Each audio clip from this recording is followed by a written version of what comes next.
ছোটোবেলা থেকেই জানতাম সকালবেলা উঠে সরস্বতী পুজোর দিন গায়ে নিম হলুদ মেখে হলুদ শাড়িটা পরা কিন্তু মাস্ট।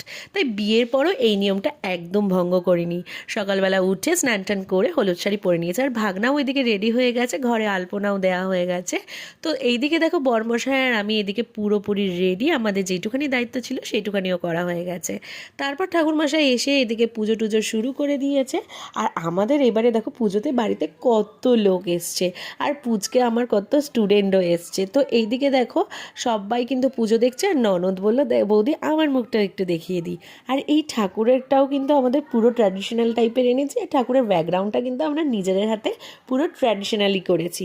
তো এইদিকে দেখো আমার চুপি সাইডে ভিডিও করা হচ্ছিল, আর আমিও দেখে একটু হেসে দিলাম। তারপর এদিকে একটা পুচকে গায়ে হাতে ঘড়ি দিল। তো আগের বছর কিন্তু আমার ভাগনাও হাতে ঘড়ি দিয়েছিল।